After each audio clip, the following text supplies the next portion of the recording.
शाये नमः। आज हम सोमवती अमावस्या के बारे में बात करेंगे। एक सोमवती अमावस्या निकल चुकी है। जो सोमवार को पड़ने वाली अमावस्या होती है उसे सोमवती अमावस्या कहते हैं।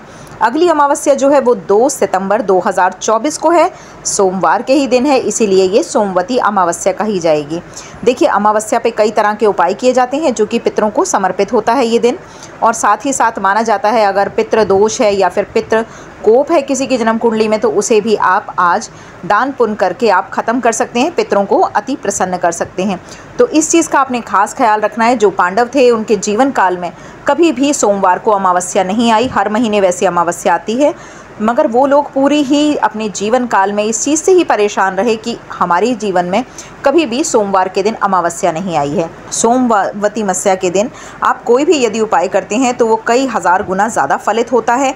और ये माना जाता है कि उस दिन यदि आप अपने पितरों का तर्पण कर देते हैं तो बहुत ही शुभ और फलदायी होता है और पितृ उस दिन तृप्त हो जाते हैं। देखिए, हो सके तो भेवे जाके आप करवा सकते हैं पितरों के तर्पण, या फिर अगर आप नहीं करवा सकते तो आप गायत्री आश्रम में करवा सकते हैं, वरना और भी कहीं भी आप पूजा पाठ करवा के पितरों को वो पुण्य जो है वो समर्पित कर सकते हैं। अगर आप कहीं भी नहीं जा सकते, आप चाहें ऋषिकेश या हरिद्वार जाकर भी अपने पितरों के निमित्त कुछ दान पुण्य कर सकते हैं।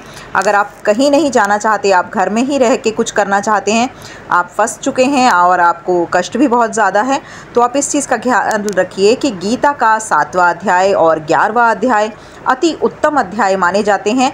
लेकिन आपने ये अध्याय तभी करने हैं, पहले आप संकल्प लेंगे और संकल्प में अपना नाम, अपना गोत्र आप कहेंगे और साथ ही कहेंगे कि मैं अपने पितरों की तृप्ति के लिए इस पाठ को अपने पितरों को समर्पित कर रहा हूँ या कर रही हूँ।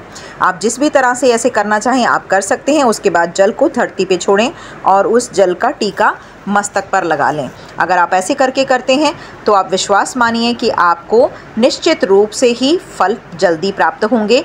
और गीता के अध्याय का आपने नियमित रूप से पाठ करना ही करना है। अगर बाकी दिन ना कर पाएँ तो अमावस्या पे आप ज़रूर ही कीजिए। और अगर अकाल मृत्यु वगैरह से कोई गया है तो फिर आप रामचरितमानस की भी सिद्ध चौपाइयों का आप पाठ कर सकते हैं। उससे भी माना जाता है कि पितृ तृप्त होते हैं। आप चाहें तो तिल का दान कर सकते हैं। और सोमवती अमावस्या के दिन तो गुड़ के दान का बहुत ही विशेष महत्व माना जाता है कि गुड़ जो इंसान दान करता है वो गुड़ जो है वो सोने के बराबर फलित होता है। तो खास ख्याल रखिएगा गुड़ का दान करने का, पीपल के पेड़ को सींचने का, उसमें दूध और चीनी ज़रूर ही मिश्रित करें और उससे 108 बार फेरियां लेके और उस पुण्य को भी अपने पितरों के निमित्त ही समर्पित कर दीजिए।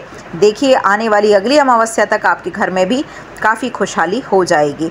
2-3 बार अगर आप ऐसा उपाय करेंगे तो आप खुद बिलीव करेंगे कि आपको पहले से काफ़ी आराम है। शुरुआत आपने सोमवती अमावस्या से कर लेनी है। अगर उससे ज़्यादा ही आप परेशान हैं तो आप ऐसे कर सकते हैं, पहले की भी अमावस्याओं से आप शुरू कर सकते हैं। अब अगले महीने में ही आने वाली जो अमावस्या है वो वट सावित्री अमावस्या आएगी, तो उस दिन भी आप ये कार्य कर सकते हैं।